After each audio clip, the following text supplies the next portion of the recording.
Swayam Prabha. Digital India. Educated India.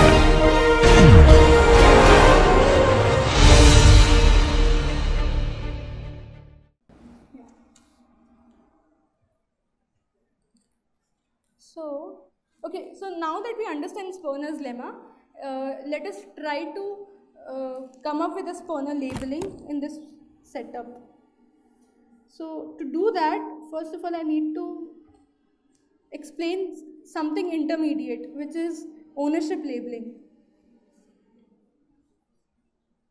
So my first step is to triangulate the whole triangle T or subdivide into smaller triangles. And remember that I can subdivide it like I can have finer triangulations as much as I want, right? Just keep on subdividing it. So, yeah, I remember this was.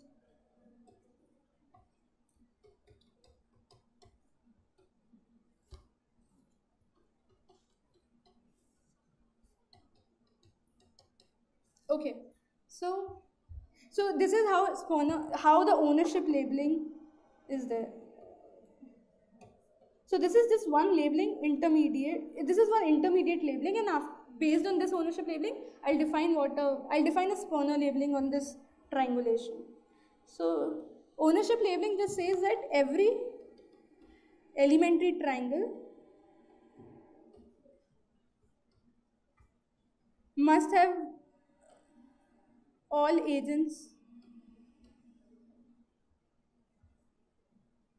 as the owner of one vertex.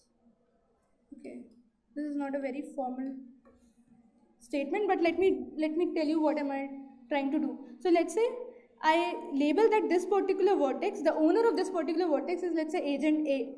Fine.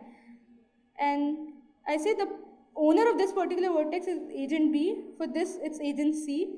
For this, it would, okay, I want to have in every elementary triangle, I want that each agent appears once as a owner.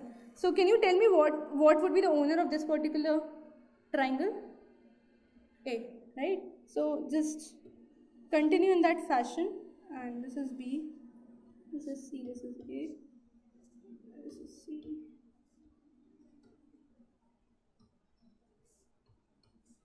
Okay, so this is let's say one of the ownership labeling I can have. Also note that again again I'm doing everything for n equal to 3 agents. It can be generalized, and this particular ownership labeling also can be generalized for higher dimensions, or in particular when there are more than 3 agents. And for the formal ownership labeling, you can refer back to the Sue's paper. Okay, given this ownership labeling, what I'll do is I'll have two copies. Okay, one will tell me the ownership labeling, and one will, and on the other I will create a Sperner labeling. And once I have Sperner labeling, I know what to do.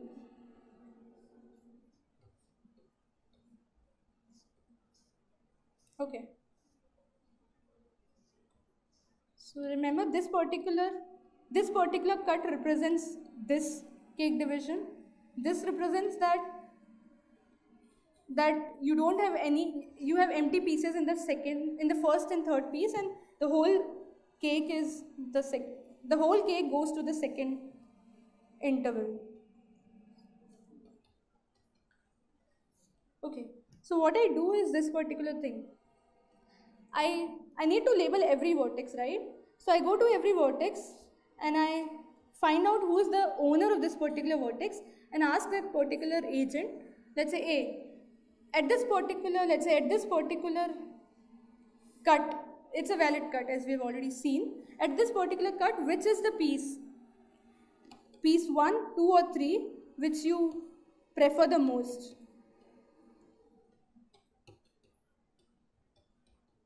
I'll refer this as piece 1. This would be my piece 2 and this would be my piece 3.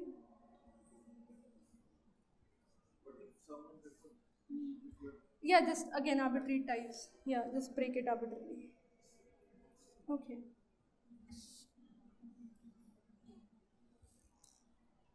Okay, so can someone tell me what would be, so I go at this particular vertex and I see owner is agent A. I ask the agent A, okay, so what is the most preferred piece for this particular cake cut? Yeah, exactly, he'll answer 2, right? He'll say it's 2. What will happen if I go here and ask agent C, who is the owner of this particular vertex? He'll answer 1, right? Because again, this is coming by a Hungry condition. They prefer a non-empty piece over an empty piece. Remember, this particular cake cut represents that x1 is the whole 0, 1 and x2 and x3 are empty pieces. Right? This particular thing is clear, right? Yeah. Similarly, I go to this particular vertex. I see that B is the owner and I ask, okay, what is the piece you prefer the most? He will definitely answer 3, right? Okay, now can someone tell me what magic would happen if I go to these particular vertices and ask the corresponding owners? 2 and 1, right? Why? No, it's not like you want spawner labeling and you'll say 2 and 1. What would really happen here so that the agents will be compelled to say either 1 or 2 and they can't really say 3? Exactly, x3 is 0 on this particular edge, and if you want to look here, like, yeah, okay, this is the edge here. x3 is 0 because it's sitting on R2. It's x1 plus x2 equal to 1 line, right? So x3 is indeed 0 here. So what will happen? x3 is 0. I don't care, whoever is the owner will definitely end up answering either 1 or 2. I don't know, anything, 1, 2, 2. So will the same happen here as well, right? It would be either 1 or 3, and here also it would be either 2 or 3.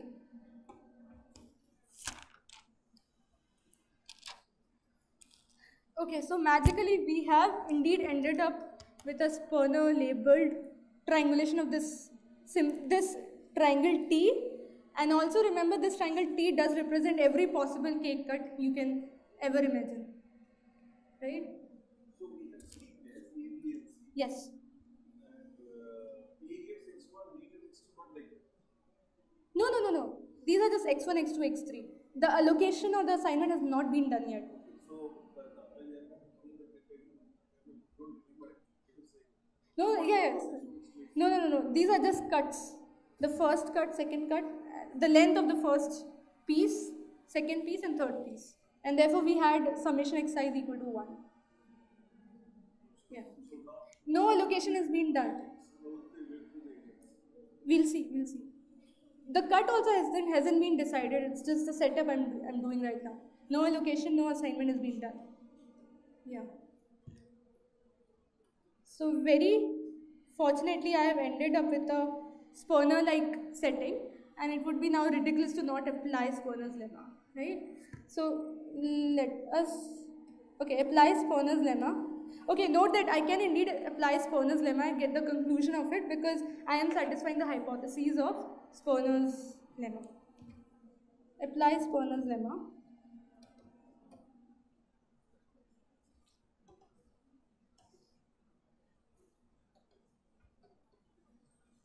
So what will end up if I apply Sperner's lemma on this particular setting?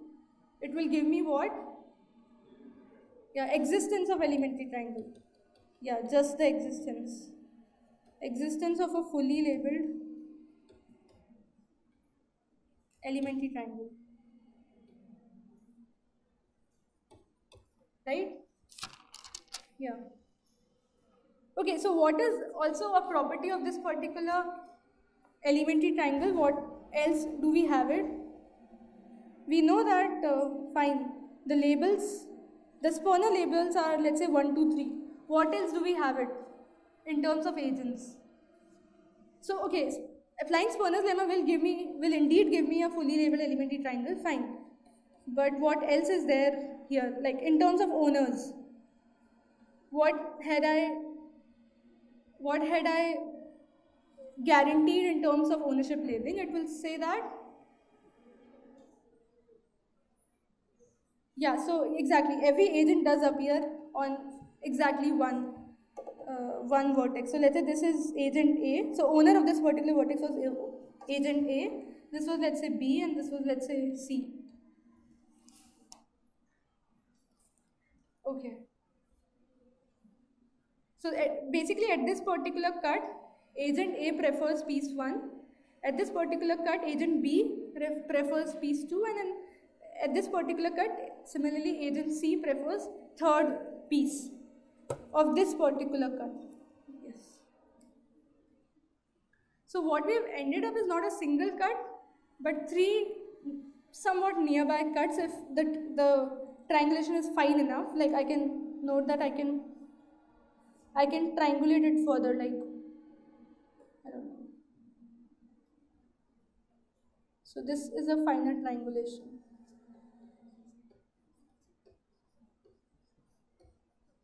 Okay, I don't want to complete it, but okay, I can have a finer triangulation and we'll see how it will help us.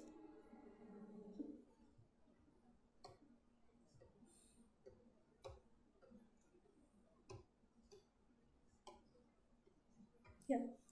Okay. So we have not gotten a single cut, but 3 nearby cuts where agents like different pieces, right? Because it's fully labeled 1, 2, and 3, right? So these are 3 nearby cuts on which agents like different cuts. So I have like 3 cuts. Here agent A prefers this cut, here agent B prefers, and let's say here agent C prefers this piece. So I have 3 nearby cuts where something like this is happening. It would have been awesome if this was a single cut where agent A and agent ABC happily resides or prefers 3 distinct cuts.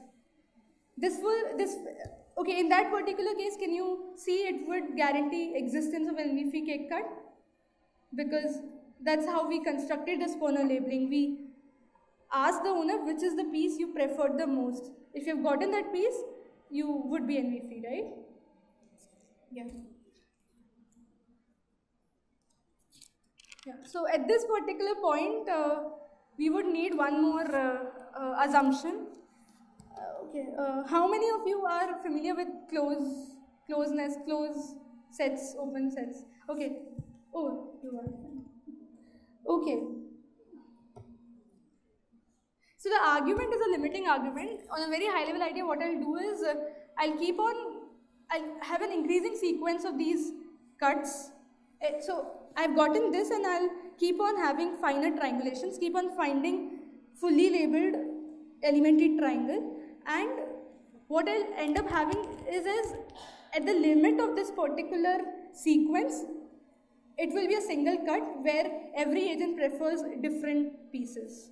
So for that to happen, I need one particular assumption, which is closeness on, so this is like an assumption on the evaluation of preferences, if you may.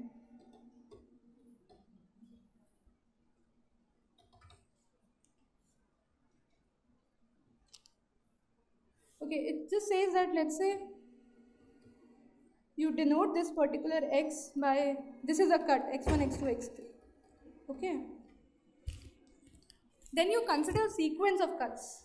So it's a sequence of cuts, let's say x1, x2, x3, and it goes until infinity. This is a sequence, right? Remember a sequence like 1 by n is a sequence which tends to 0 and such things. Okay. So I consider a sequence of cuts, and the property or the assumption I'm having here is, okay, also okay, one more thing. So this particular triangle T was a bounded convex set, right?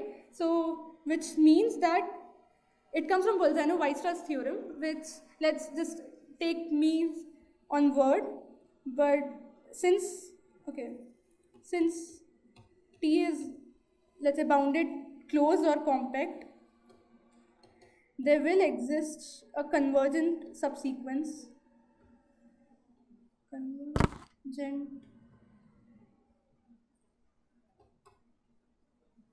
subsequence. So there will exist a convergent subsequence, and the property of closedness, it just requires that, let's say, if at all these cuts, agent A, let's say, is preferring cut 1, at the limiting point also it must prefer piece 1. That's just, his valuations are closed. So in the limiting point also, you should not really deviate. Like in the whole sequence, you've been preferring piece 1, you better prefer piece 1 at the limit as well. That's just saying that his valuations are well behaved, or in particular it's closed. Okay? Yeah. So having that particular assumption at hand, we know that what will happen is, so what you do is you consider finer and finer triangulations, and you create a sequence of fully labeled elementary triangles, which would in fact, since this whole T is bounded and closed, which would in fact will have a convergent subsequence. And by the closeness of valuations, you know that at limiting point, okay, so let's say,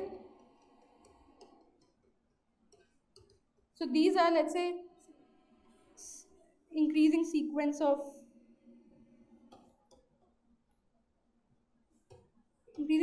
fully labeled elementary triangles. And how am I getting the sequence? By continuously doing finer and finer triangulations. Okay, and let's say, so basically if agent A is preferring, let's say, piece 1 for this particular, I don't know, piece 1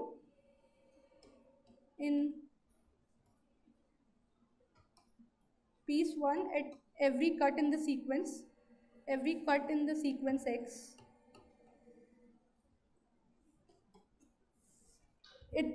then we do know that agent A will prefer or will continue to prefer piece 1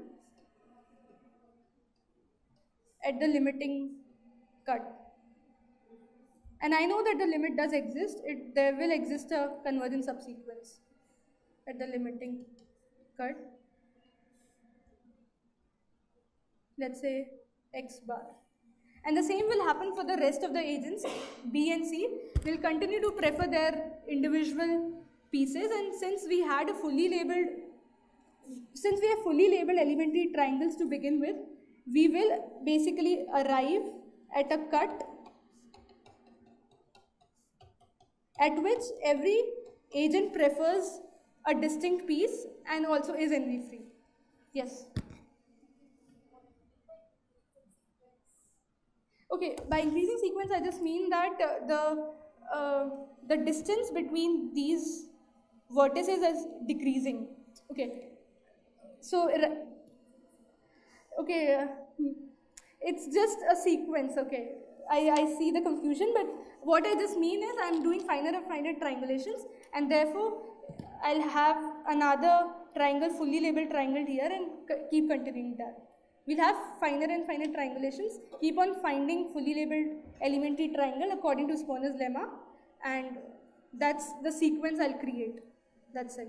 So, okay, just to circle back and summarize this, it's just a limiting argument. At the limit of it, that particular cut will be an envy-free cut. That's it. I know that it's a little technical, it might be heavy for you guys, but since you might not be familiar with closeness and such, but just remember that this closeness of valuations is a very, very sort of assumption which is very benign. You just want that if if at a sequence of cuts, a particular agent is preferring piece 1, it better should prefer piece 1 at the limit of the sequence also. It's well behaved. It's in some ways continuous. It's not just jumping on the limiting point. That's it.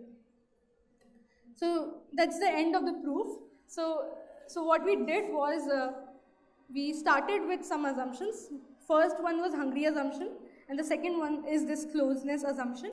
And we created a Sperner labeling for a triangulation, and we just saw that, okay, there will exist a fully labeled triangle which would, in effect, in limiting case, would correspond to a NV-free cake cut. And therefore, an NV-free cake cut does exist. So, like, the main theorem of the day is this.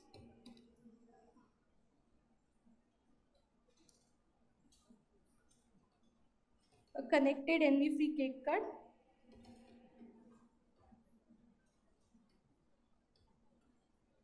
exists for all n. Like, you can have any number of agents given those conditions, given that preferences or valuations, preferences have two assumptions. Like, players are hungry and the valuations are closed. That's it. And you do get existence of NV-free cake cut. Also note that this is indeed a constructive argument. You can, I don't know, be hopeful and create a algorithm out of it. But what will happen is, since the NV-free cake cut lies at the limiting point of the sequence, you will indeed need infinite steps or infinite finite triangulations to reach the exact cut.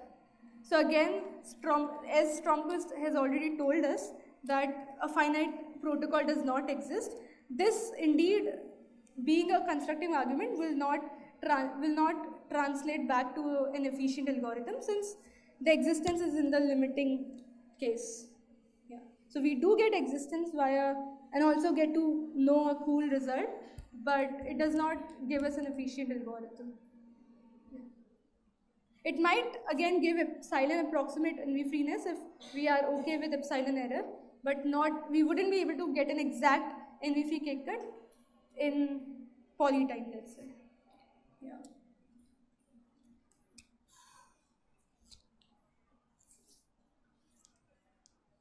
Any doubts, any questions? Yeah. So remember, for n equal to 3, we saw NV-free cake cut protocol, which was Selfridge-Conway, and Aziz and McKenzie gave the tower n to the power 6 tower bounded finite algorithm, which has quite a lot of queries. And finally, we saw the existence of an exact NV-free cake cut using Sperner's lemma. And also, if we are happy with approximations, we saw that with approximations, in polytime, which was order NQ, we get one-third approximations to NV-freeness. Yeah. Yeah. So, any questions? Otherwise, I'm done for the day. Yeah. Okay. Thank you.